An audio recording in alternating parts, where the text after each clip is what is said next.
GST compensation to states act 2017। ठीक है, ये एक्ट क्यों बनाया है पहला तो ये देखना है आपको। फिर इस एक्ट में जो कंपनसेशन होगी वो पेमेंट होगी स्टेट्स को। पेमेंट कहाँ से होगी, पैसा कहाँ से आएगा, वो सारी चीजें आपको यहाँ पे देखनी। ठीक है, तो देखो इससे पहले ये देखो, ये आपका जीएसटी एरा है। ठीक है, जब जीएसटी लागू हुआ है, किस डेट को जीएसटी लागू हुआ बोलो? जीएसटी कब से लागू हुआ है?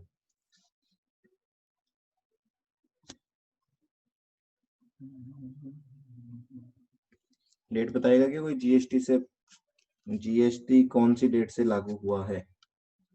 1 जुलाई 2017। और इसके बाद का जो टाइम है दिस इज जीएसटी एरा। और इसके पहले जो था वो था आपका अर्लियर टैक्सेस। कौन से लगते थे?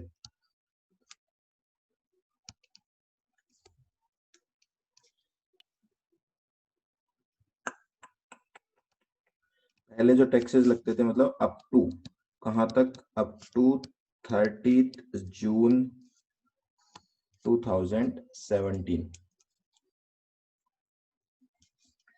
नाम बताओ मेरे को, किसी को पता हो तो। पहले कौन से टैक्स लगा करते थे जीएसटी से पहले?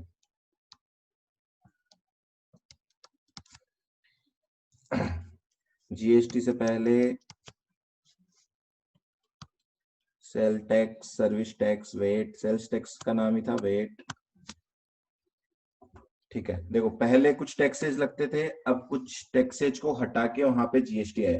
तो पहले जो टैक्सेस लगते थे, पहले तो उनमें आप दो चीजें समझनी है आपको। सेंट्रल गवर्नमेंट कौन से टैक्स की लेवी करती थी और स्टेट गवर्नमेंट कौन से टैक्स की लेवी करती थी, है ना? दूसरा, टैक्स की लेवी कोई भी गवर्नमेंट कर रही हो, क्या वो जीएसटी में आने से, जीएसटी आने के बाद वो टैक्स खत्म हो गया क्या? ये दो बातें आपको पता होनी चाहिए बस। ठीक है, फॉर एग्जाम्पल कुछ लिख रहा हूं, जैसे मैं यहाँ पे स्टेट गवर्नमेंट मान लेते हैं पहले कलेक्ट करता था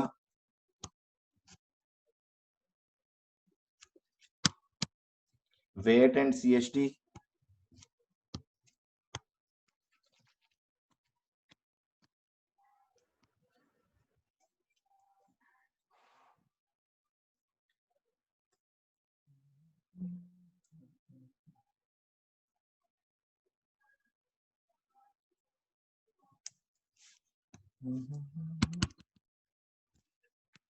आज तो शुरू में प्रॉब्लम हो गई पेन में, स्टार्ट कराने से पहले।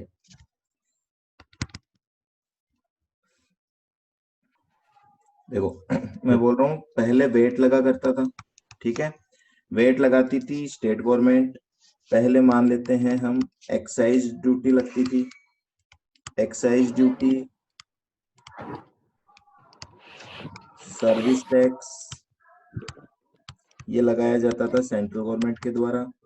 यहाँ पे वेट, जीएसटी। ठीक है, मैं कुछ एग्जांपल दे रहा हूँ, अभी पूरी एग्जॉस्टिव लिस्ट नहीं बता रहा आपको। तो अभी कुछ एग्जांपल लिख रहा हूँ, केवल इस पे ध्यान देना।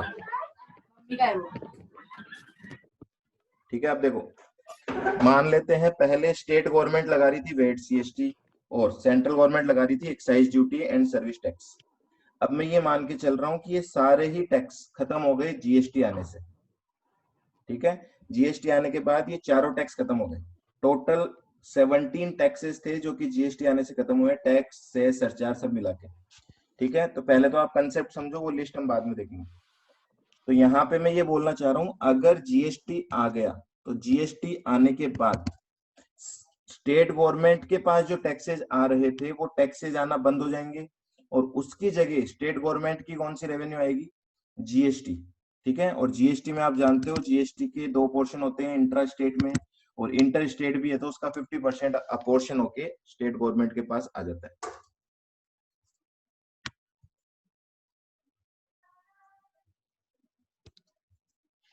ठीक है, देखो अब मैं बोल रहा हूं ये टैक्सेज स्टेट गवर्नमेंट के खत्म हो गए। ये टैक्सेज खत्म होके इसकी जगह क्या आ गया? S G S T. मतलब स्टेट गवर्नमेंट को अब वेट सीएसटी नहीं मिलेगा, उसकी जगह एसजीएसटी मिलेगा। ठीक है ये बात। चलो, अब स्टेट गवर्नमेंट को जब जीएसटी लाया जा रहा था तब मीटिंग चल रही थी, उस वक्त स्टेट गवर्नमेंट को मनाना जरूरी था, क्योंकि जीएसटी जो लॉ बनाया गया है वो दोनों कंबाइंड मिलके बनाई है दोनों गवर्नमेंट ने। ठीक है, जैसे आप सीजीएसटी एक्ट भी पढ़ते हो और हर स्टेट का एक एसजीएसटी एक्ट भी होता है। अब मैं ये बोलना चाह रहा हूँ आपको कि मान लेते हैं कि जीएसटी से पहले इनके 100 करोड़ का टैक्स आ रहा था, एक फाइनेंशियल ईयर की बात करूं तो मैं सपोज फाइनेंशियल ईयर 2015-16 की मैं बात कर रहा हूँ। फाइनेंशियल ईयर 2015-16 में राजस्थान गवर्नमेंट एग्जांपल ले लेते हैं हम, राजस्थान गवर्नमेंट के पास 100 करोड़ का टैक्स आ रहा था। कौन सा टैक्स? ये सारे टैक्सेज, वेट, सीएसटी, ब्ला ब्ला ब्ला, कौन से, जो कि जीएसटी आने के बाद खत्म हो गए। ठीक है, अब जीएसटी आ गया, मतलब मीटिंग के टाइम ये चल रहा था कि अब जीएसटी आने वाला है। जीएसटी आने के बाद इनका जो रेवेन्यू है वो चेंज हो जाएगा। ठीक है, तो वहां पे राजस्थान गवर्नमेंट ये सोचेगी कि मेरी प्रोजेक्टेड रेवेन्यू कितनी होगी, तो वो यहाँ पे एक अंदाजा लगाएंगे कि उनकी प्रोजेक्टेड रेवेन्यू कितनी होगी। ठीक है, प्रोजेक्टेड रेवेन्यू कितनी होनी चाहिए, सॉरी होगी नहीं, कितनी होनी चाहिए। तो कैसे निकालेंगे वो? तो उनको एक फॉर्मूला दे रखा है इस एक्ट के अंदर कि आपका 100 करोड़ की रेवेन्यू है फाइनेंशियल ईयर 2015-16 में, तो ऑब्वियसली इतनी तो नहीं रहेगी, टाइम के साथ बढ़ेगी ना रेवेन्यू। तो वो बोल रहे हैं यहाँ पे 14% पर एनम की ग्रोथ लगा लो आप। ठीक है जी, 14% पर एनम की ग्रोथ लगा के, फॉर एग्जाम्पल लिख रहा हूं मैं आपको रफली। ठीक है, रफली एक एग्जाम्पल लिखते हैं यहाँ पे, मान लेते हैं 130 करोड़ ये फिगर आती है, तो प्रोजेक्टेड रेवेन्यू 130 करोड़ आनी चाहिए। अब राजस्थान गवर्नमेंट और सेंट्रल गवर्नमेंट के बीच बात हो रही है, राजस्थान गवर्नमेंट और सेंट्रल गवर्नमेंट के बीच बात हो रही है। राजस्थान गवर्नमेंट सेंट्रल गवर्नमेंट को ये बोल रही है कि देखो, मेरा इस फाइनेंशियल ईयर में आने वाले साल में 130 करोड़ रुपए की रेवेन्यू आनी चाहिए, है ना, जो कि मेरे एग्जिस्टिंग टैक्सेस से बनती है। अगर ये रेवेन्यू मेरी नहीं आएगी तो मैं जीएसटी लागू करने के लिए रेडी नहीं हूं। तो ऐसे केस में सेंट्रल गवर्नमेंट ने क्या किया, राजस्थान गवर्नमेंट को गारंटी दे डाली। ठीक है ना, किस चीज की गारंटी दे दी?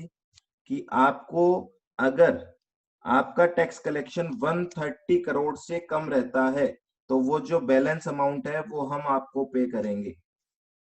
ठीक है जी, कितना पे करेंगे? 130 माइनस एक्चुअल रेवेन्यू, मतलब 130 करोड़ की आपकी जो प्रोजेक्टेड रेवेन्यू है उसमें से आपकी सपोज एक्चुअल रेवेन्यू 128 करोड़ रह जाती है, तो 2 करोड़ का पेमेंट सेंट्रल गवर्नमेंट करेगी, किसको? राजस्थान गवर्नमेंट को। यहां तक बात समझ में आई आप लोगों को कि कहानी क्या है और ये क्यों कंपनसेशन सेस बनाया गया? अभी तक बना नहीं है, अभी समझो आप इस चीज को। तो जब जीएसटी लागू होने की बात हो रही थी तो स्टेट गवर्नमेंट्स को एक कंसर्न था। कंसर्न ये था कि उनकी जो रेवेन्यू है वो जीएसटी की वजह से कम हो सकती है। तो कुछ स्टेट्स की कम हो सकती है, कुछ स्टेट्स की बढ़ेगी। जिसकी रेवेन्यू बढ़नी है उसको कोई दिक्कत नहीं होती, जिसकी रेवेन्यू कम होनी है उनको दिक्कत होती है। तो उनको सेंट्रल गवर्नमेंट ने हर स्टेट को गारंटी दे डाली कि जो भी शॉर्टफॉल रहेगा वो हम पे कर देंगे। बोलो, यहां तक क्लियर है क्या बात?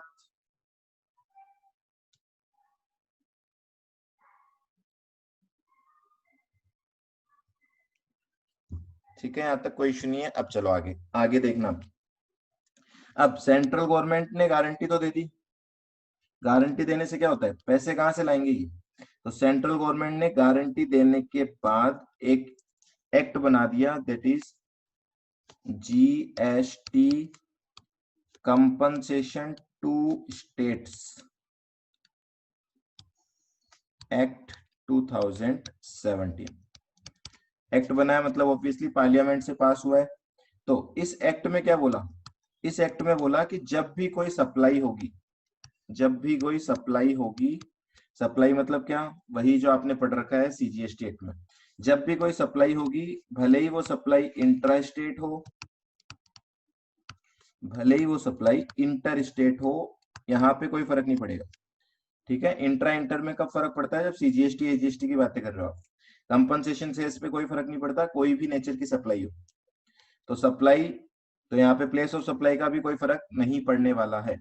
तो बोल रहे हैं सप्लाई कोई सी भी हो, कुछ नोटिफाइड गुड्स, मतलब गवर्नमेंट कुछ गुड्स को नोटिफाई करेगी, ठीक है, कुछ नोटिफाइड सप्लाईज यहाँ पे की जाएगी, उनके ऊपर क्या किया जाएगा, कंपनसेशन सेस लेवी किया जाएगा।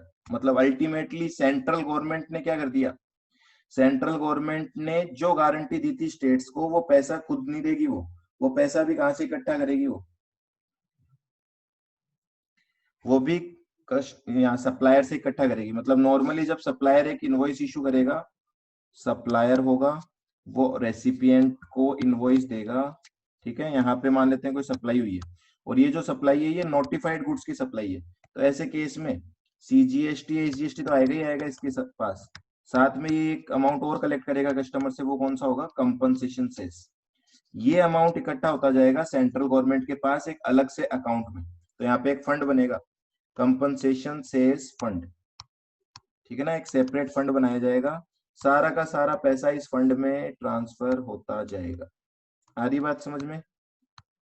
तो देखो फंड किसने बनाया है, फंड बनाया है सेंट्रल गवर्नमेंट ने। इस फंड में पैसा कहां से आएगा, इस फंड का इनफ्लो बताओ मेरे को, इनफ्लो, इस फंड का इनफ्लो कहां से होगा, फंड में पैसा आएगा सप्लाई से, ठीक है ना, सप्लाई होने से पैसा आएगा इस फंड में, और इस फंड का पैसा जाएगा कहां, इस फंड का पैसा जाएगा states which are suffering losses. Loss का मतलब क्या है यहाँ पे, एक्चुअल रेवेन्यू और प्रोजेक्टेड रेवेन्यू का जो डिफरेंस है वो। हुआ कुछ क्लियर? तो जो फंड बनाया जा रहा है वो फंड में गवर्नमेंट अपनी तरफ से पैसा नहीं डाल रही है, वो पैसा कहां से आएगा, वो कंपनसेशन से ऐसे आएगा, सप्लाई होने पे आएगा, और उस पैसे को यूज किया जाएगा, स्टेट गवर्नमेंट को दिया जाएगा, जो उन स्टेट गवर्नमेंट को देंगे केवल जिनको एक्चुअल में लॉस हो रहा है। और वो लॉस कैसे कैलकुलेट होगा, वो अभी इस चैप्टर में हम करने वाले। क्लियर है यहाँ तक की कहानी? तो अब इससे आपको ये पता लग जाना चाहिए कंपनसेशन सेस का जन्म कैसे हुआ है, कारण क्या था उसके जन्म होने का। Ultimately customer bear the loss. हाँ जी, अल्टीमेटली आपको पता है इनडायरेक्ट टैक्स का फंडा ही एक ही है, इनडायरेक्ट टैक्स अल्टीमेटली कंज्यूमर की जेब पे ही बर्डन डालता है। इसीलिए देखो यहाँ पे, लेकिन एक चक्कर है यहाँ पे क्या बोला गया है, कुछ नोटिफाइड गुड्स पे लगेगा। तो ये जो नोटिफाइड गुड्स होंगे ना, ये लगभग लगभग ऐसे गुड्स हैं जहां पे कंज्यूमर को इतना इम्पैक्ट नहीं करेगा, ठीक है, मतलब आम जनता के ऊपर नहीं है ये। कंपनसेशन सेस जो लगाया जाएगा वो कुछ ऐसे प्रोडक्ट्स पे लगाया जाएगा जहां पे टैक्स देने में प्रॉब्लम नहीं होनी चाहिए, ठीक है, क्लियर? बढ़े आगे, फटाफट से बोलो मेरे को। चलो जी, अब आ जाओ इस एक्ट पे। तो थीम आपको पहले समझ में आनी चाहिए है क्या। अब इसके बाद बात आती है 1 to 1, बहुत छोटा सा चैप्टर है। देखो नाम क्या है वो ऊपर ही लिखा हुआ है एक्ट का, GST compensation to states act 2017 is effective from 1 July 2017। तो वही 1 जुलाई से ये लागू है, जिस 1 जुलाई से आपका जीएसटी, सीजीएसटी और एसजीएसटी एक लागू होता है, ठीक है। सेकंड पॉइंट, ट्रांजिशन पीरियड लिखा हुआ है, this act will be in effect for 5 years. मतलब 1 जुलाई से लागू होके ये जो गारंटी दी है सेंट्रल गवर्नमेंट ने, क्या इसका कोई टाइम पीरियड होगा क्या, या जिंदगी भर सेंट्रल गवर्नमेंट स्टेट गवर्नमेंट को चुकाती रहेगी, ऐसा नहीं है। तो यहाँ पे एक 5 इयर्स का एक टाइम पीरियड रखा गया है कि 5 साल तक यहाँ पे सेंट्रल गवर्नमेंट जो है वो स्टेट गवर्नमेंट को कंपनसेशन देती रहेगी। इस 5 ईयर के पीरियड को हम क्या नाम देंगे यहाँ पे, टेक्निकली ट्रांजिशन पीरियड, ठीक है। तो 5 इयर्स नहीं लिखेंगे, वो डायरेक्टली ट्रांजिशन पीरियड लिखेंगे, आपको समझना है वहां से।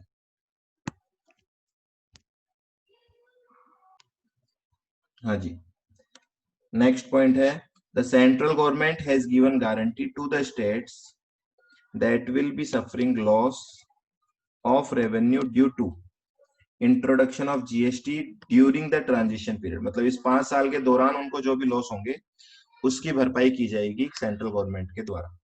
और सेंट्रल गवर्नमेंट कहां से करेगी, अपने जेब से करेगी क्या, ना जी ना, वो कहाँ से करेगी? उसने एक फंड बनाया है और उस फंड में पैसा कहाँ से इकट्ठा होगा? वो पैसा इकट्ठा होगा सप्लाई पे टैक्सेस कलेक्ट किए जाएंगे कंपनसेशन सेस के नाम से। ठीक है, चलो अब आ रही है, देखो यहाँ पे मैंने आपको बोला कि राजस्थान गवर्नमेंट का हमने एग्जांपल लिया था। राजस्थान गवर्नमेंट क्या करेगी? अपनी प्रोजेक्टेड रेवेन्यू कैलकुलेट करेगी। प्रोजेक्टेड रेवेन्यू कैसे कैलकुलेट होगी?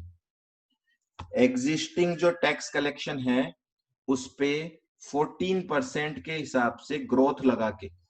अब लेकिन जो एग्जिस्टिंग रेवेन्यू है वो कौन से ईयर की लेनी है हमें? तो यहाँ पे एक बेस ईयर रखा गया है, देखो बेस ईयर रखा गया है फाइनेंशियल ईयर 2015-16।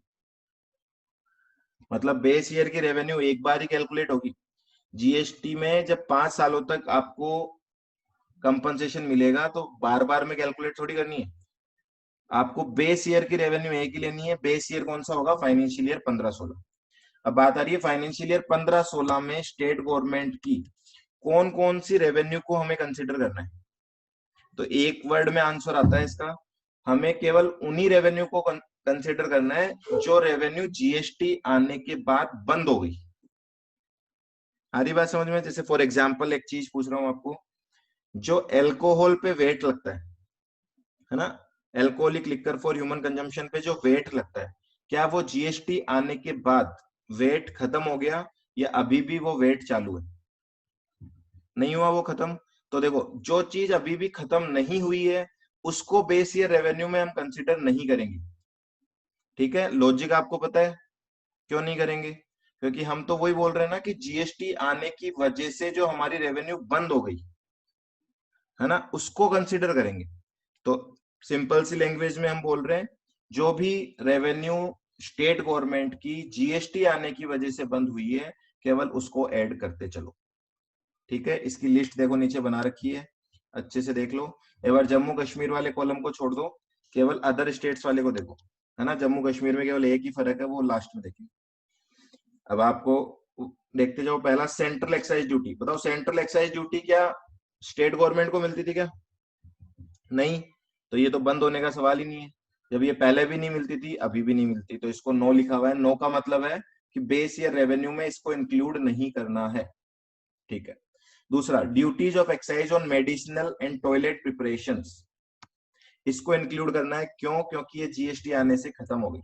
ये पहले स्टेट गवर्नमेंट को मिला करती थी, जीएसटी आने के बाद ये खत्म हो गई, तो इसकी रेवेन्यू को ऐड कर देंगे। फिर आ रहा है state excise duty on alcoholic liquor for human consumption, इसको भी ऐड नहीं करेंगे। क्यों नहीं करेंगे? क्योंकि ये अभी भी चालू है, खत्म नहीं हुई। तो लिस्ट इस तरीके से याद कर लोगे आप। चलो अब मैं आगे बताता जा रहा हूँ। VAT CST on alcoholic liquor for human consumption and 5 PANCH, इसका फुल फॉर्म आपको आता होगा, petrol, aviation turbine fuel, natural gas, crude oil और हाई स्पीड डीजल। मतलब इन प्रोडक्ट्स पे वेट सीएसटी होगा तो उसको भी इंक्लूड नहीं करना क्योंकि वो अभी भी चालू है। अदर गुड्स पे वेट सीएसटी होगा उसको इंक्लूड कर लेंगे। Entry tax, octroi, local body tax, इन सबको इंक्लूड कर लेंगे, ये जीएसटी आने से खत्म हो गए। Tax on luxury including tax on entertainment, amusement, betting, gambling, ये सारे इंक्लूड कर लेंगे क्योंकि ये जीएसटी आने से खत्म हो गए। एंटरटेनमेंट टैक्स अगर लोकल बॉडी कलेक्ट कर रही है वो इंक्लूड नहीं करेंगे क्योंकि वो जीएसटी आने से खत्म नहीं हुआ है। फिर एडवर्टीजमेंट पे जो टैक्स है वो इंक्लूड कर लेंगे, और इन टैक्सेज पे अगर कोई सेस या सरचार्ज चार्ज होता था तो वो भी ऐड कर लेंगे क्योंकि वो भी खत्म हो चुका है। तो लिस्ट बहुत सिंपल है, याद करना, एक लॉजिक लगा लो अपने आप याद हो जाएगी। ठीक है, चलो अब देखो जम्मू कश्मीर में क्या स्पेशल है। बाकी सारे point as it is same है, केवल सर्विस टैक्स में प्रॉब्लम है। देखो सर्विस टैक्स की रेवेन्यू किसकी थी पहले? सेंट्रल गवर्नमेंट की, तो ये यहाँ पे इंक्लूड नहीं की हमने। ठीक है, पर जम्मू कश्मीर की बात करें ना तो पहले जम्मू कश्मीर में जो सर्विस टैक्स लगा करता था वो जम्मू कश्मीर का ही होता था, और अब जीएसटी आने के बाद ये खत्म हो गया, इसलिए जम्मू कश्मीर के टाइम पे सर्विस टैक्स की रेवेन्यू को ऐड किया जाएगा। बस एक पॉइंट में डिफरेंस है, बाकी कहीं कोई डिफरेंस नहीं। क्लियर? समझ में आ गई लिस्ट आपको? फटाफट से लिखो आप, आगे चले हम, छोटा सा ही चैप्टर है तो टू द पॉइंट याद कर सकते हो बहुत अच्छे से। चलो नेक्स्ट आ रहा है आपका levy and rate of compensation cess. Levy कब होगा, ये देखो क्या लिखा हुआ है, GST compensation cess shall be levied on all intra state और inter state supply of notified goods. ठीक है, फिर no CC shall be levied by the registered person who has opted for composition scheme. यहाँ पे एक word रह गया, यहाँ लिखेंगे हम who has opted for composition scheme. मतलब अगर कंपोजिशन स्कीम ले रखी है किसी ने तो फिर उसको कंपनसेशन सेस लगाने की जरूरत नहीं है। चलो जी आगे देखो, अब आ रही है बात, ये प्रोडक्ट्स हैं आपके जहां पे आपको कंपनसेशन सेस लगाना है, और यहाँ पे maximum rate of compensation cess दे रखी है। आपको पता है सीजीएसटी में कितनी मैक्सिमम रेट है, मुझे बताओ। सीजीएसटी गवर्नमेंट कितनी रेट मैक्सिमम लगा सकती है, 20%। ठीक है, दिस इज मैक्सिमम रेट। पर उन्होंने एक्चुअल क्या रेट लगा रखी है आज की डेट में, एक्चुअल 14%। सब अलग अलग 18% लगा रखी है क्या? कौन सा प्रोडक्ट है जिसपे 36% का टैक्स है? ठीक है, देखो बस ये डिफरेंस ध्यान रखना। तो वैसे ही यहाँ पे जो लिस्ट है वो मैक्सिमम रेट की है, एक्चुअल रेट कितनी लगा रखी है वो हमें नहीं पढ़नी। आपको केवल ध्यान रखना है कि maximum rate of compensation cess कितनी लगा सकती है गवर्नमेंट। ठीक है, देखो कौन कौन से प्रोडक्ट है आपको पता, फीलिंग आ जाएगी कि इन प्रोडक्ट पे टैक्स लगा रहे हैं तो ठीक है, कोई ज्यादा इशू नहीं है। पहला है पान मसाला। पान मसाला पे अगर गवर्नमेंट एक्स्ट्रा टैक्स ले भी रही है तो खाने वाले को कोई दिक्कत नहीं होगी, है ना, क्योंकि आपको पता है वो कितनी भी प्राइस हो जाए, ये ऐसी चीज है जिसकी प्राइस कितनी भी कर दी जाए इसकी कभी भी सेल कम नहीं होगी। तो पान मसाला पे कितना कंपनसेशन सेस लगाया जा सकता है, 135% का लगाया जा सकता है। ये 135% किसका होगा, ये होगा वैल्यू ऑफ सप्लाई का। ध्यान रखना, ये बात वैसे पहले भी हम कर चुके हैं सीजीएसटी में, वैल्यू ऑफ सप्लाई चैप्टर में। तो जिस वैल्यू पे सीजीएसटी लगता है, एसजीएसटी लगता है, उसी वैल्यू पे आप कंपनसेशन सेस लगाओ, तो कोई अलग से वैल्यूएशन करने की जरूरत नहीं है। ठीक है, next tobacco and manufactured tobacco substitutes including tobacco products.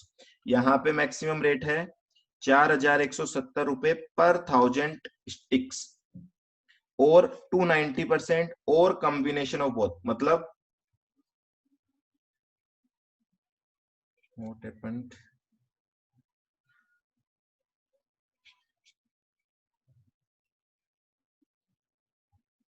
हाँ जी, मतलब क्या हुआ इसका, कॉम्बिनेशन देयर ऑफ का मतलब दोनों भी लगाए जा सकते हैं साथ में।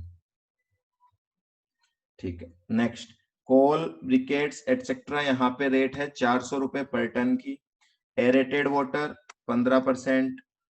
पैसेंजर मोटर व्हीकल, देखो ये आपके काम का है, रियल लाइफ में आप देख सकते हो इसको, गाड़ी जब लेने जाओगे ना तो गाड़ी पे भी 15% का क्या है, कंपनसेशन सेस।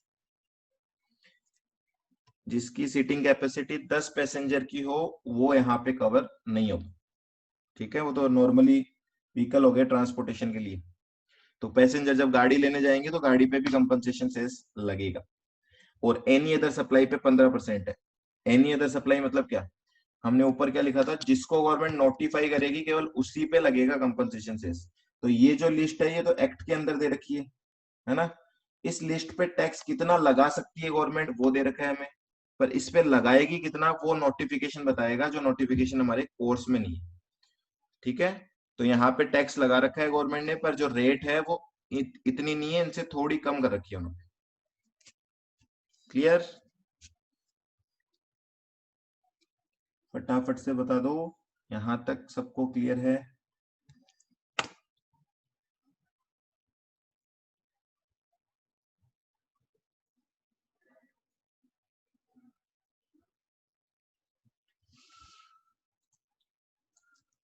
कॉल के साथ में क्या लिखा है ये आप कर लेना, गूगल, गूगल इट।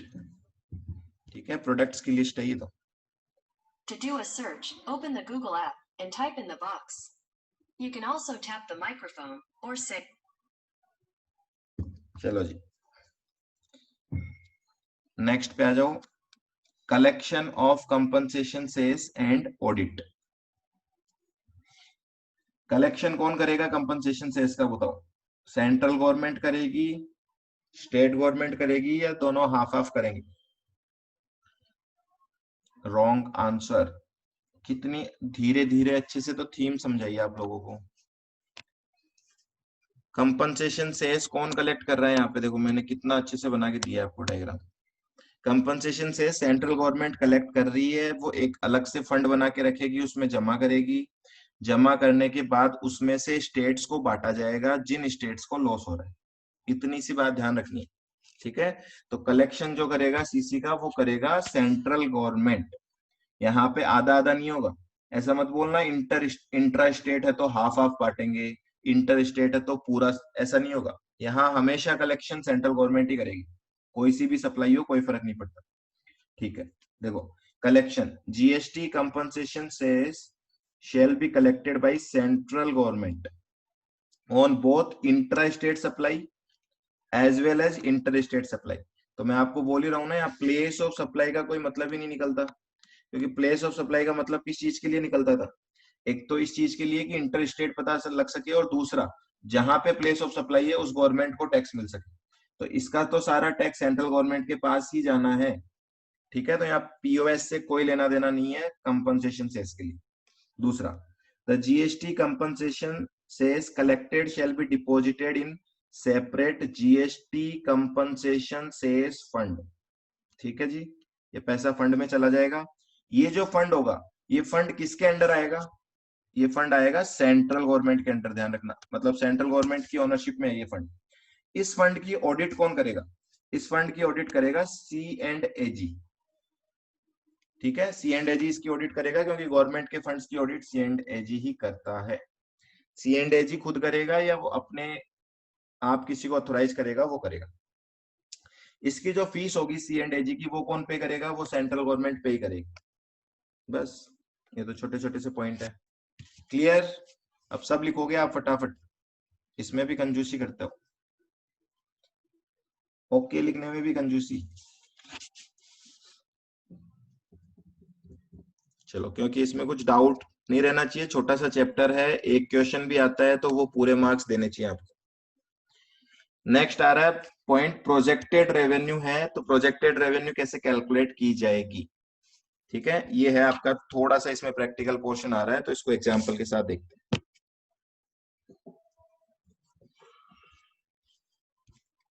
तो देखो, पहले तो मुझे ये बताओ बेस ईयर कौन सा लेना है?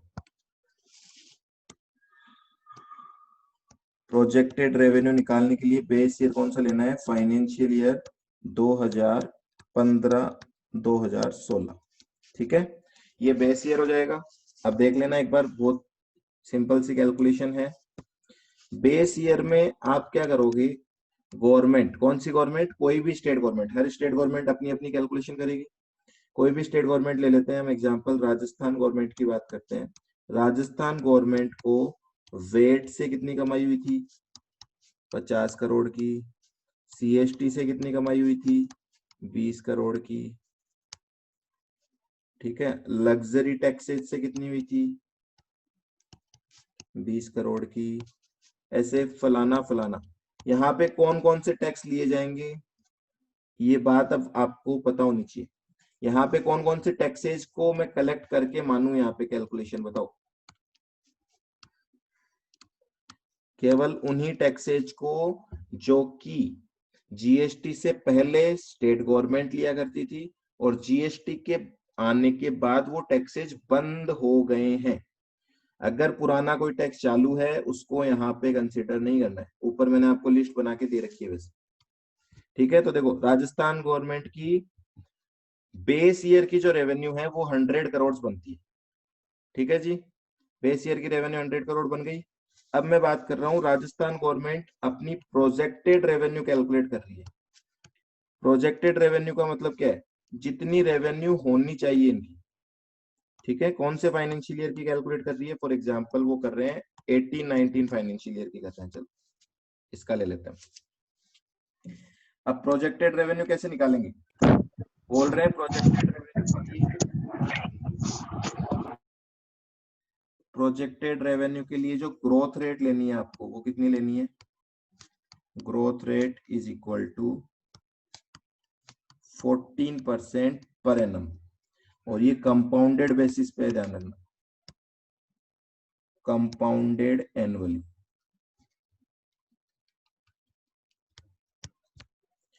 अब मुझे बताओ कितना टाइम हो चुका है इसको, कितने साल के लिए कंपाउंडिंग करूं मैं, बताओ।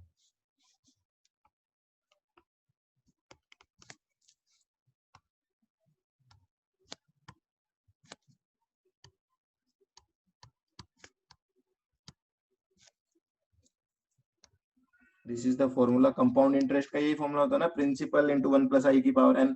तो यहाँ पे प्रिंसिपल क्या है? बेस ईयर की रेवेन्यू, बेस ईयर रेवेन्यू में ग्रोथ रेट ऐड करो, कितने सालों की? कौन बताएगा, फटाफट से बोलो। ये 16-17 किसने लिखा था? दक्षिता। 16-17 थोड़ी है base year, base year is 15-16। ठीक है, 3 साल हुआ क्या? 17-18-19। ठीक है जी, 3 साल के लिए। तो देखो 3 साल की प्रोजेक्टेड, अब प्रोजेक्टेड रेवेन्यू कैसे आएगी? 100 करोड़ 1 प्लस 0.14 इसकी पावर 3। चलो जी कैलकुलेट करके बताओ।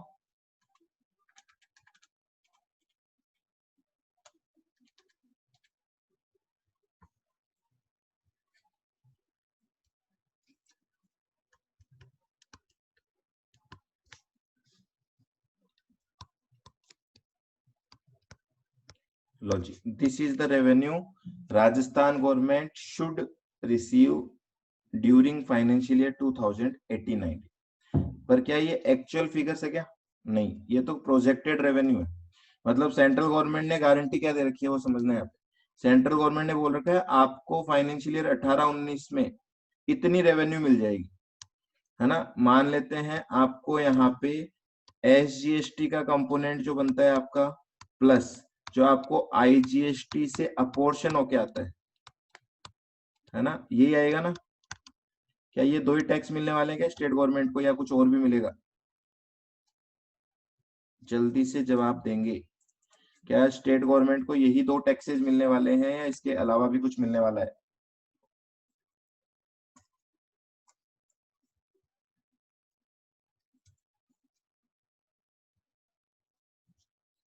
बोलो बोलो, काहे को चुप रहते हो, जल्दी से बोलो। अरे फाइनेंशियल ईयर 18-19 में, हाँ जी, मैं इसीलिए तो पूछ रहा हूँ आपको। सेस नहीं मिलेगा, अपन सेस की तो कैलकुलेशन कर रहे हैं। Cess is not the revenue from GST। Cess तो आपको इसीलिए दिया जा रहा है कि आपको GST की वजह से लॉस हो रहा है। ठीक है, तो सेस नहीं मिलेगा यहाँ पे। सेस तो इस कैलकुलेशन से ही तो पता लग रहा है ना आपको कितना कंपनसेशन दिया जा रहा है। आपको सेस नहीं दिया जा रहा, वो भी समझना। स्टेट गवर्नमेंट को जो सेंट्रल गवर्नमेंट पेमेंट कर रही है, वो सेस का पेमेंट थोड़ी कर रही है, वो कंपनसेशन दे रही है, क्योंकि सेंट्रल गवर्नमेंट ने गारंटी दे रखी है। बोलो, बाकी लोग कहाँ गए? फटाफट से बताओ मुझे, इसके अलावा क्या स्टेट गवर्नमेंट के पास और कोई रेवेन्यू आने वाली है क्या, जिसको यहाँ 148 से कंपेयर करें? वेट, हर्ष ने कहा वेट। मैं इसीलिए पूछ रहा हूँ आप लोगों से सारी चीजें। VAT, no doubt state government की रेवेन्यू होगी, पर वो यहाँ पे कंसिडर नहीं की जाएगी। क्यों नहीं की जाएगी? क्योंकि वो तो GST के आने से बंद ही नहीं हुई ना। हम प्रोजेक्टेड और एक्चुअल रेवेन्यू में कंपैरिजन कर रहे हैं। तो प्रोजेक्टेड रेवेन्यू तो आ रही है 148, तो उसी एक्चुअल रेवेन्यू को कंसिडर करेंगे ना, जिसकी वजह से हम ये कंपनसेशन देने वाले हैं। तो सेम लिस्ट रहेगी, जो लिस्ट हमने पहले की थी GST आने से पहले, उनके बंद होने से GST चालू हुआ है। ठीक है, तो केवल यहाँ पे जो GST का कलेक्शन है ना उनका, वही लेना है। आ रही बात समझ में? वेट CST मत ले लेना यहाँ पे। वेट CST ले लोगे तो फिर तो आप तो पागल बना दिया ना गवर्नमेंट ने आपको। बेस ईयर में तो लिया ही नहीं था वेट CST।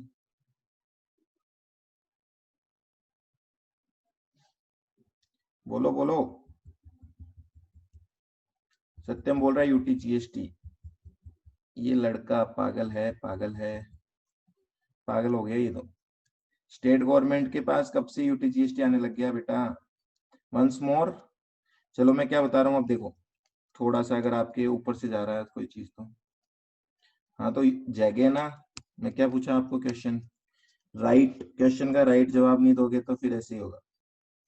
देखो मैं ये बोल रहा हूँ 2015-16 में मान लेते हैं कि इनको वेट मिला था एल्कोहल के ऊपर, है ना, एल्कोहल पे वेट मिला था राजस्थान गवर्नमेंट को 50 करोड़ का, और अदर जो टैक्सेज हमने ऊपर लिख रखे हैं, अदर टैक्सेज ऊपर जो लिख रखे हैं वो कितने थे, 100 करोड़।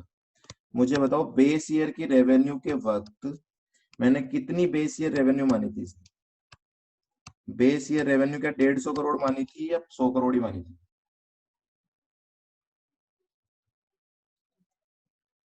बोलो जी। 15-16 में 100 करोड़ ही मानेंगे ना? 50 करोड़ क्यों नहीं मान रहे, उसका रीजन क्या है? 50 करोड़ क्यों नहीं मान रहा मैं, वो देखना क्यों नहीं मान रहा मैं। अब मैं बोल रहा हूँ 2018-19 में आ गए हम। 18-19 में पहले तो हमने क्या निकाल ली, प्रोजेक्टेड रेवेन्यू निकाल ली। प्रोजेक्टेड रेवेन्यू कितनी आई हमारी? प्रोजेक्टेड रेवेन्यू आई हमारी 148.15। डाउट था? कोई बात नहीं, जस्ट किडिंग। हाँ जी, प्रोजेक्टेड रेवेन्यू 148.15 आ रही है। मुझे पहले तो ये बताओ इस प्रोजेक्टेड रेवेन्यू को 150 करोड़ से कंपेयर करें क्या? मतलब 150 की जगह यहाँ जो डेटा आएगा उससे कंपेयर करूं, या केवल और केवल इस 100 करोड़ वाली डेटा से ही कंपेयर करना है? सिंपल सी पॉइंट है। अब मान लेते हैं 18-19 में राजस्थान गवर्नमेंट के पास, अब समझना बात यहाँ पे, 150 करोड़ रुपए तो इसके पास आ गए कहां से, या 150 नहीं लेते, आपको थोड़ा सा फिगर चेंज कर देता हूँ, 145 करोड़ रुपए तो इसके पास कहां से आ गए, एल्कोहल के वेट से आ गए।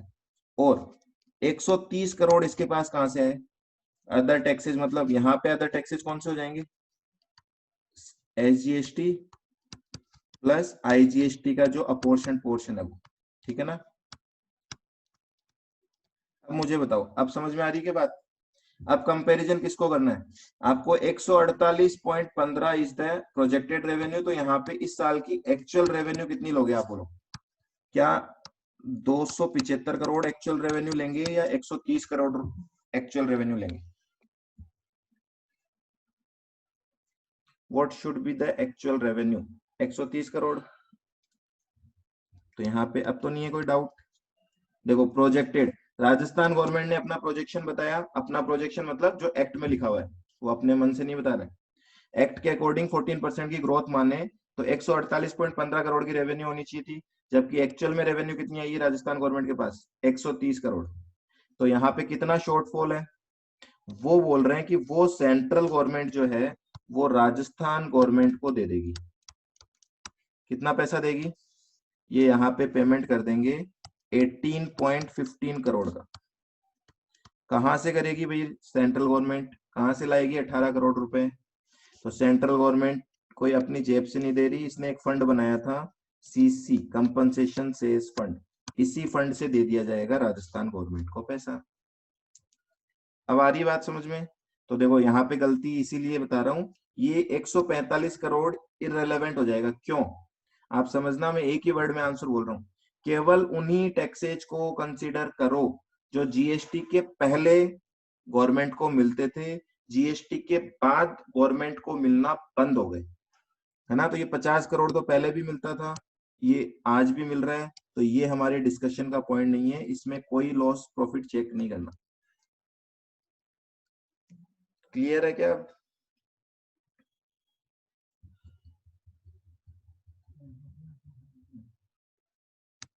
ठीक है।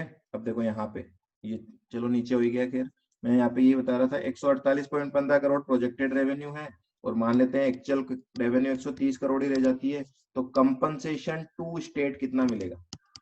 अब ये टैक्स नहीं है, आप ये इसको मत बोलना कंपनसेशन सेस दिया जा रहा है, कंपनसेशन सेस तो गवर्नमेंट कलेक्ट कर रही थी, ये तो उस फंड से सेंट्रल गवर्नमेंट स्टेट्स को बांटेगी पैसा, ठीक है, उसको बोला जाता है कंपनसेशन टू स्टेट्स।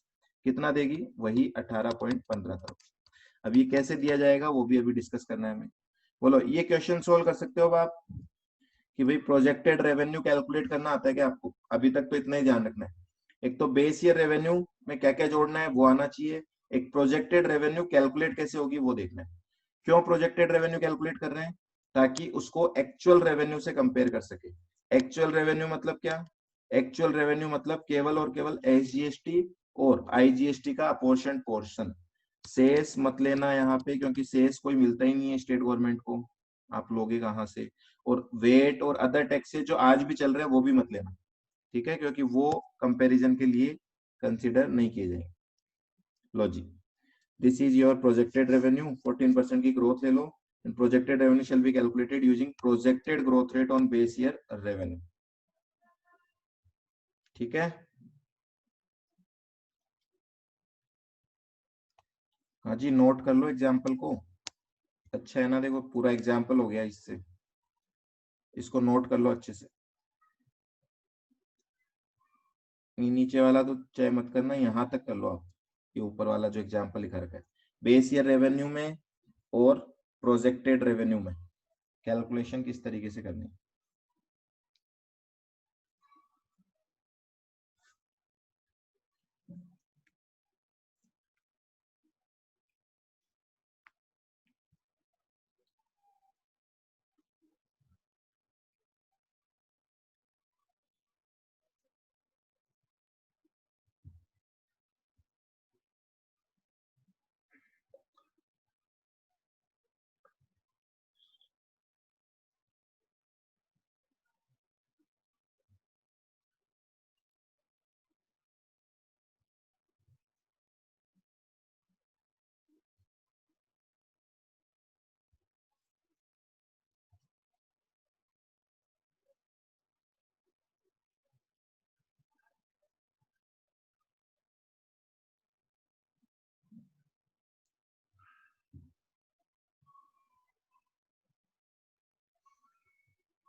हो गया क्या नोट? डन, चलो। हाँ जी, अब बात आ रही है आगे, payment of compensation to states. देखो स्टेट्स को जो पेमेंट किया जाएगा वो कैसे होगा, तो कितना पेमेंट देना है वो तो हमने बता ही दिया आपको, वो लिखा हुआ है फर्स्ट लाइन में। देखो, payment to states, the total compensation payable in the financial year, मतलब पूरे साल में कितना पैसा देना है, shall be the difference between projected revenue and actual revenue collected by the state as certified by C&AG। तो ये इंपॉर्टेंट है। ऐसे तो स्टेट गवर्नमेंट बोल देगी हमें तो 100 करोड़ का ही रेवेन्यू हुआ है, ऐसे माना नहीं जाएगा ना। C&AG इसको सर्टिफाई करेगा, वो वैल्यू आपकी कंसिडर की जाएगी। अब ये पेमेंट करना कैसे है वो देखो, दो तरीके हैं पेमेंट के। पहले तो प्रोविजनल बेसिस पे पेमेंट होगा, और फिर साल खत्म होने के बाद में फाइनल अमाउंट कैलकुलेट किया जाएगा। प्रोविजनल पेमेंट कब होगा? हर 2 महीने से, इसको बोला जाता है बाई मंथली। हर 2 महीने से स्टेट गवर्नमेंट को पैसा मिलेगा, ठीक है। और जब पूरा साल खत्म हो जाएगा तो ये जो भी प्रोविजनल पेमेंट किया गया था, ध्यान रखना ये प्रोविजनल का मतलब अब आपको अच्छे से आता होगा। प्रोविजनल का मतलब है कि एक बार पैसे दे रहे हैं स्टेट गवर्नमेंट को, साल होने के बाद उसको फाइनल कर लेंगे, एक्सेस गया तो उसका ट्रीटमेंट कर लेंगे, कम गया तो और दे देंगे, ठीक है। तो पहले तो 2-2 महीने से पेमेंट करेंगे, कैसे करेंगे वो अभी मैं आपको कैलकुलेशन बताता हूँ। उसके बाद फाइनल पूरे साल का जब डेटा आ जाएगा तो पूरे साल की कैलकुलेशन कर देंगे। पूरे साल का पेमेंट कैसे होगा ये आपको बता ही रखा है यहाँ पे, प्रोजेक्टेड रेवेन्यू का और एक्चुअल रेवेन्यू का डिफरेंस, ठीक है। चलो अब एक एग्जांपल ले रहा हूं मैं, जिससे आपको 2-2 महीने से जो पेमेंट करना है वो आपको पता लगे। तो इसको एग्जांपल को नोट कर लेना। एग्जांपल मान लेते हैं बेस ईयर की जो रेवेन्यू है, base year revenue, base year कौन सा होता है आपका, financial year 2015-16। Base year revenue दे रखी है हमें, और फिर हमें कैलकुलेट करना है प्रोजेक्टेड रेवेन्यू और उसका पेमेंट कैसे कैसे करना है। चलो तो एक तो यहाँ पे बना देते हैं हम प्रोजेक्टेड रेवेन्यू, फाइनेंशियल ईयर 2018-19 की ले रहा हूं मैं जी। एक मिनट,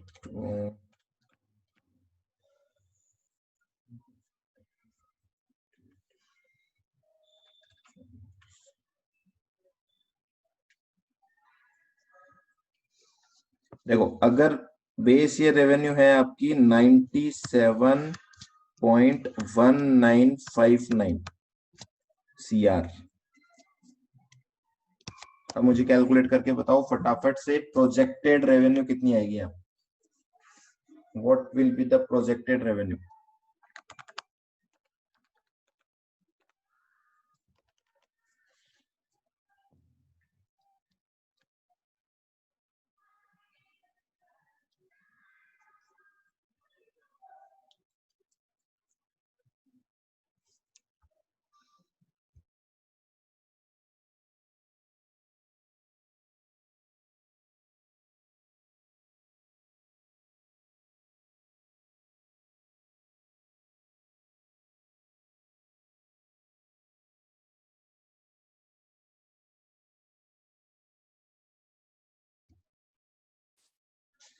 प्रोजेक्टेड रेवेन्यू आ रही है यहाँ पे 144 करोड़, ठीक है।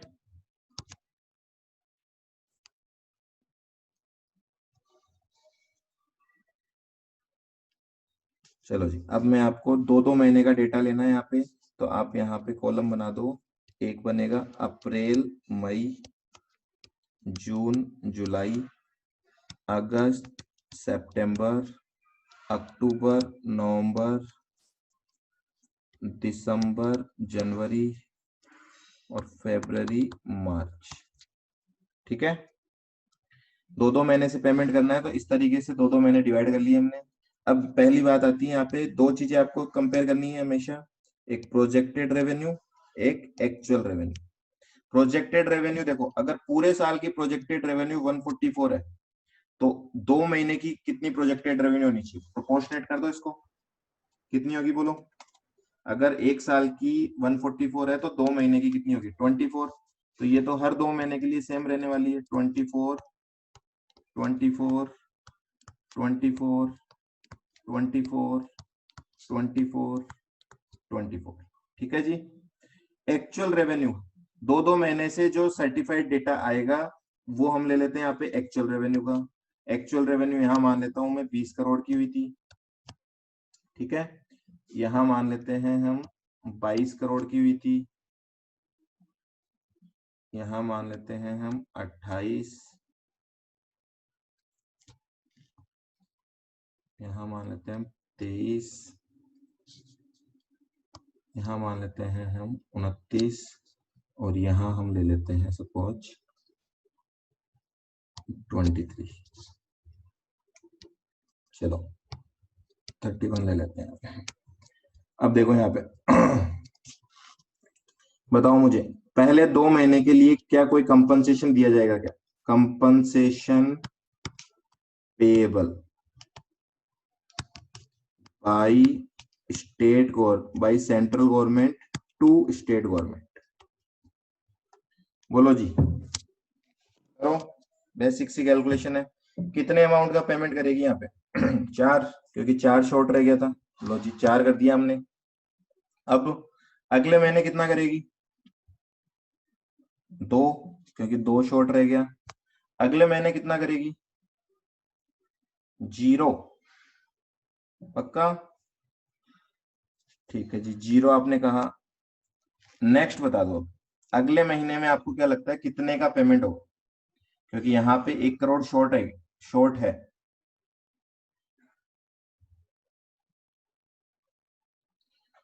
अक्टूबर और नवंबर मंथ में 1 करोड़ का पेमेंट किया जाएगा, हाँ या ना।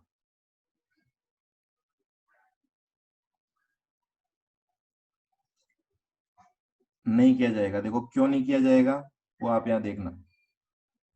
एक कॉलम चाहे तो यहाँ पे और बना सकते हैं हम समझने के लिए।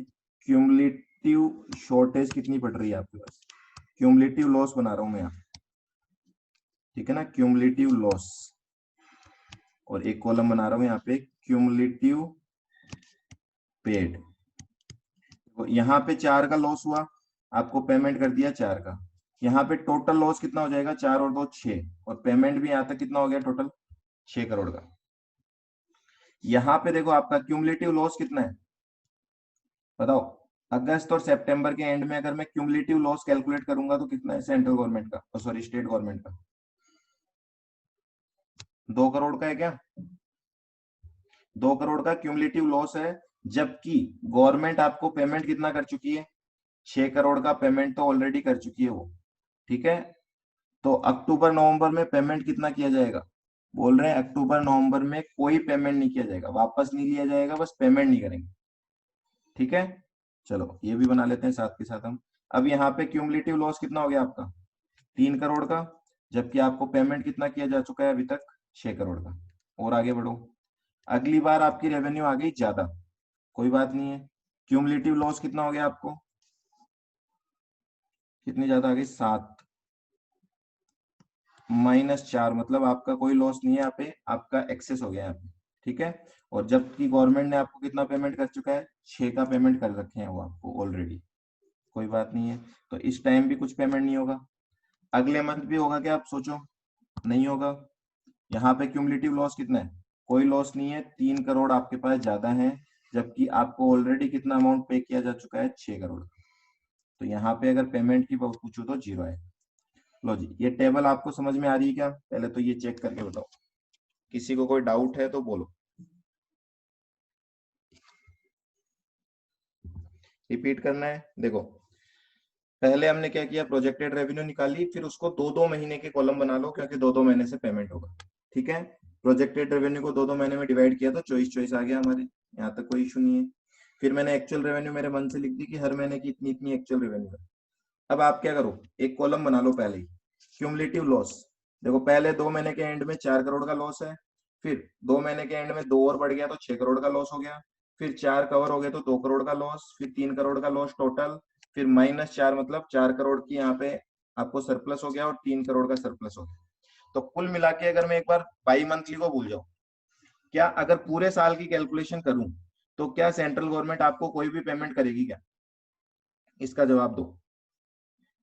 अगर मैं पूरे साल की कैलकुलेशन करता हूं तो सेंट्रल गवर्नमेंट क्या कोई पेमेंट करेगी क्या, यहाँ पे कोई पेमेंट नहीं करना है उसे, ठीक है, कोई पेमेंट नहीं करना।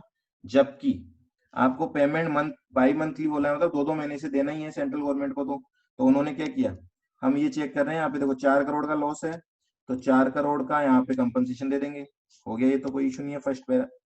फिर बोल रहे टोटल लॉस 6 करोड़ का है ना, पेमेंट कितना किया जा चुका है 4 का, तो 2 का पेमेंट और कर दो, ठीक है।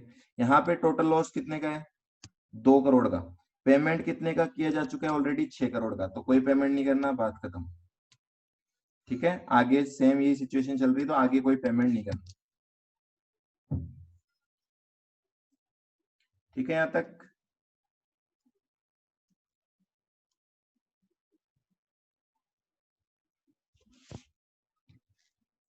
चलो अब मैं आपको ये पूछ रहा हूँ, ये कौन सी, ये जो पेमेंट किया गया है यहाँ पे, ये जो पेमेंट है, ये पेमेंट फाइनल है या प्रोविजनल है, ये क्यूमुलेटिव अमाउंट है, ध्यान रखना, पेमेंट का कॉलम ये है, सॉरी ये जो पेमेंट करना है 2 4 2, ये क्यूमुलेटिव है, सॉरी ये प्रोविजनल है या फाइनल है, जल्दी बोलो। दिस इज प्रोविजनल पेमेंट, ठीक है। तो मतलब पेमेंट एक बार करना था, वो कर दिया सेंट्रल गवर्नमेंट ने। अब जब साल खत्म होगा तो दोबारा कैलकुलेशन होगी, तो कर लो, देखो साल खत्म हो गया। अब साल खत्म होने के बाद मैं बोल रहा हूँ अप्रैल से लेके मार्च तक की पूरी कैलकुलेशन एक साथ करेंगे। प्रोजेक्टेड रेवेन्यू कितनी आएगी 144, एक्चुअल रेवेन्यू कितनी है, टोटल कर लो इसको पूरा फटाफट। टोटल रेवेन्यू का कितना आएगा 147 आना चाहिए, इन सब का टोटल करोगे तो आप करो फटाफट।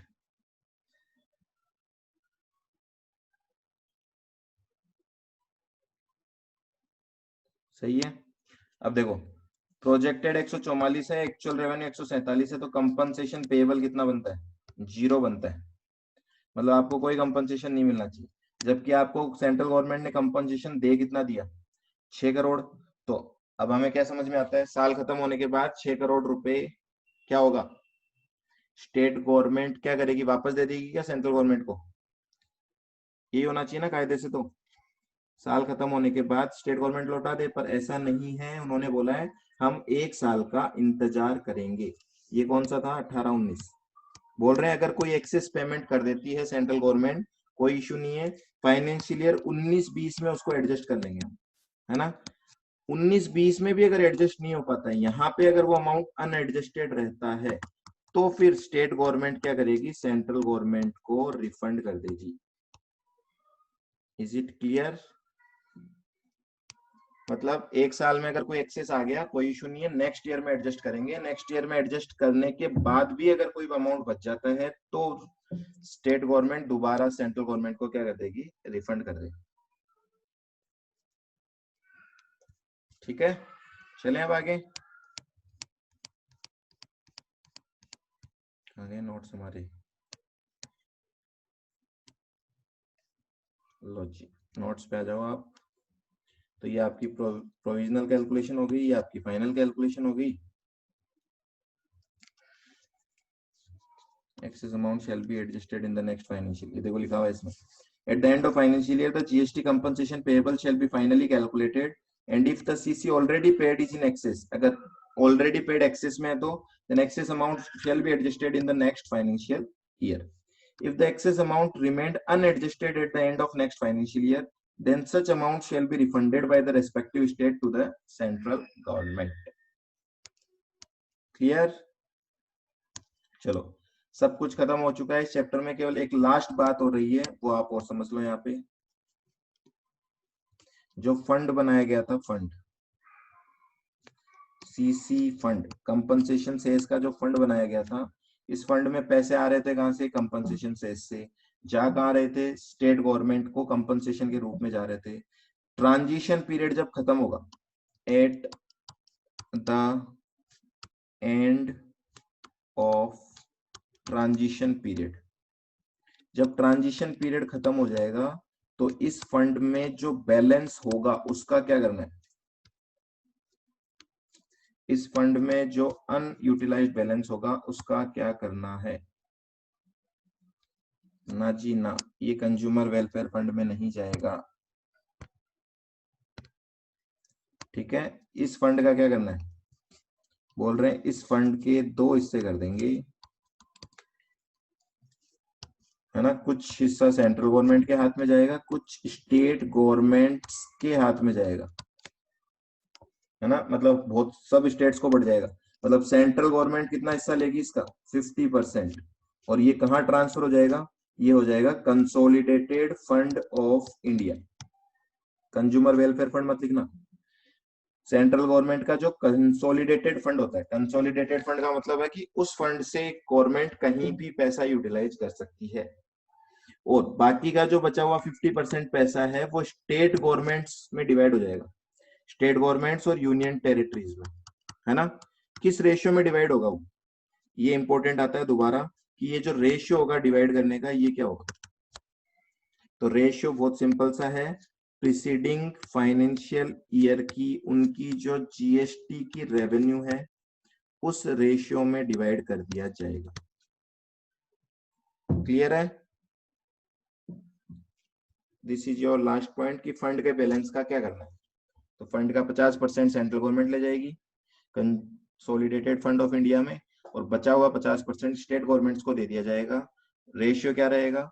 जो भी लास्ट ईयर में रेवेन्यू आई है उनके पास जीएसटी की, उस रेवेन्यू के रेशियो में डिवाइड कर दिया जाएगा। बोलो जी, क्लियर हो गया सबको?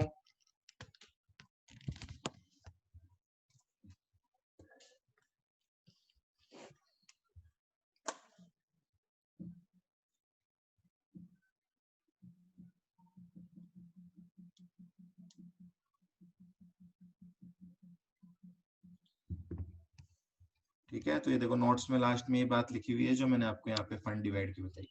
तो इतना इजी सा चैप्टर है, कोई डाउट है आपको तो बोलो, अदरवाइज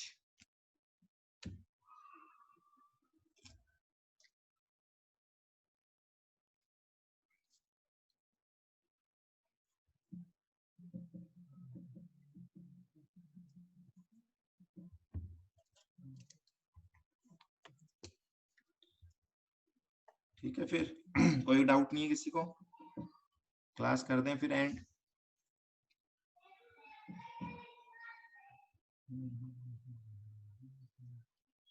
चलो जी, क्लास एंड कर रहे हैं। Tata bye bye and take care.